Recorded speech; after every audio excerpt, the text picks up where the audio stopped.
Welcome back sa aking YouTube channel. Para sa mga first time lang po na manood, please click mo na yung Jeremy's TV Manila. Anyway guys, wala na pong bayad to, libre lang. Tulong mo na lang din sa kapwa mo. Alright? Thank you very much po. So ang topic natin ngayon for today's reflection, naranasan mo na ba na may mga kaopisina ka na sobrang pasaway? Di ba? Minsan, kinainisan natin yan.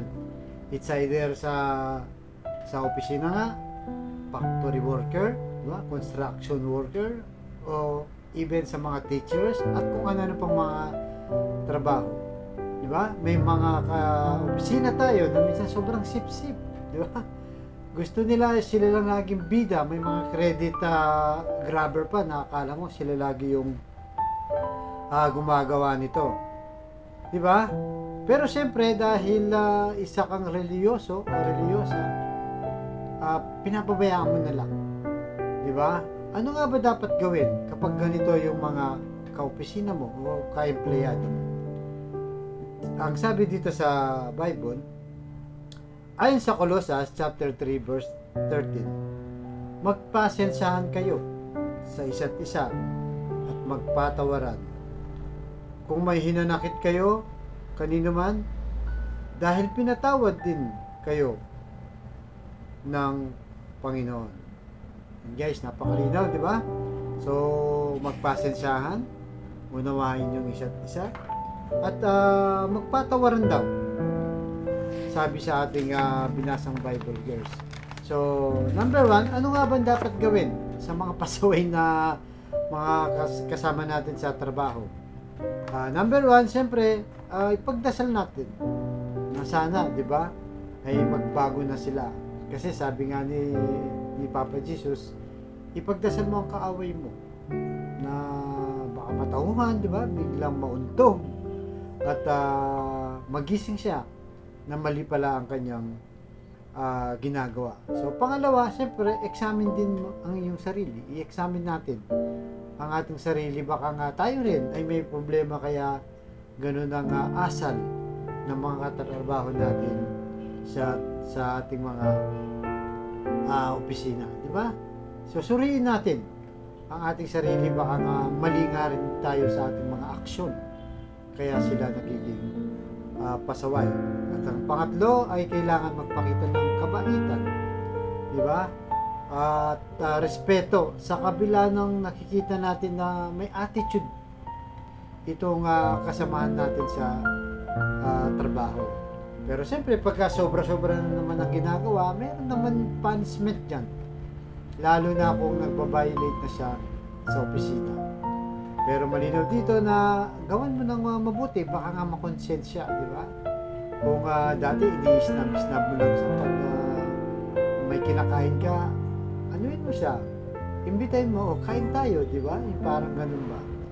Para matahuan siya na kahit na ganun ang pagtingin sa'yo, nagiging pasaway talaga siya, o parang iniinis ka, ayahan mo lang, respeto mo pa rin bilang katrabaho. Gawin mo lang kung ano ang dapat gawin. Ayahan mo lang siya. Baka nga magbago siya pagka ginawan mo ng mas mabuti pa. Diba? So, kung sasabog ka na talaga, di mo na kaya, at sobrang pasaway na itong katrabaho mo sa opisina o kung saan ka man nagtatrabaho.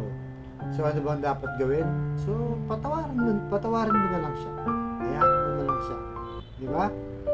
Kasi nga ang sabi ng Bible na dapat magpatawaran din tayo o magpatawad ka rin. Dahil may kalakip din yon na balik sa iyo. Di ba? Ano sabi ng ating Panginoon Jesus, ang hindi magpatawad ay hindi rin patatawarin. At ang magpapatawad ay patatawarin. Diba? So, kumbaga yung sukli, pabalik sa'yo.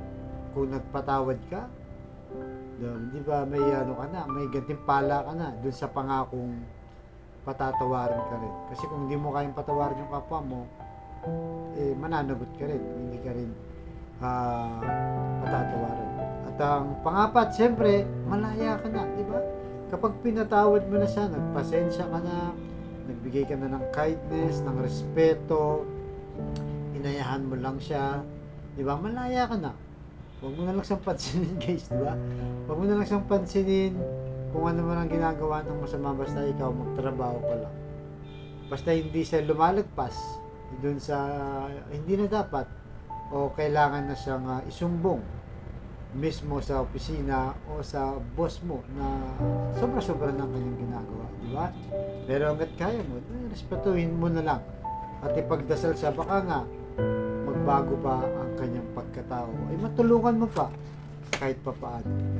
So yun po ang dating laging ilagay sa ating isipan, na kailangan magpasensyaan, mag-unawaan sa isa't isa, at magkapatawaran. Ganon din sa pamilya guys, minsan nangyayari din yan, di ba? Merong membro ng isang pamilya, yung isang kapatid mo pasaway, di ba? Nagiging sakit ng ulo ng pamilya, lagi na lang nagbibigay ng problema, di ba?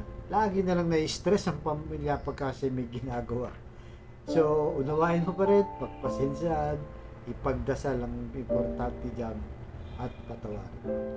So yan po ang laging ilagay natin sa isipan guys.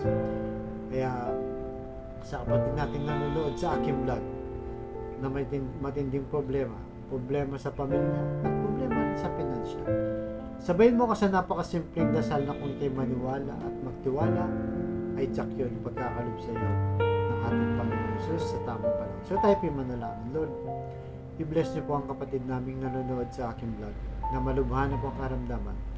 Stage 4 cancer na, Lord. Tinaningan na po ang kanyang buhay. Hipuhin niyo po ng iyong mapagpagaling na kamay. Haplusin niyo po. Tanggalin niyo po yung kanyang karamdaman. Alam naman po namin na walang imposible sa iyo kung iyong loloobin. At patawarin niyo po sila sa kanilang mga kasalanan. At ganoon din po sa pamilyang may pasaway minsan. Diba? Hipuhin niyo po yung kanilang puso na maging mapagpatawad, mapagpasensya, at maunawain hanggat kaya po, Lord. At pagbikis-bikisin niyo po muli ang kanilang pamilya. Ganoon din po sa financial po na kailangan namin lahat, lalo na yung mga kapatid namin walang-wala, Lord. Ultimo pambili ng 1 kilo lang ng bigas at ng ulam. Pinoproblema pa kung paano nila iraraos sa kanilang pamilya. Bless po ang aming hanap buhay para may provide namin pangailangan na aming pamilya. So patawarin mo po kami sa aming mga kainahan at kasalanan. Lahat na ito inilig namin sa matamis na pangalan natin Panginoong Jesus. Amen and amen. To God all be the glory. Sa ngalan ng Ama, ng Anak, ng Jesus, Espiritu Santo. Thank you very much po.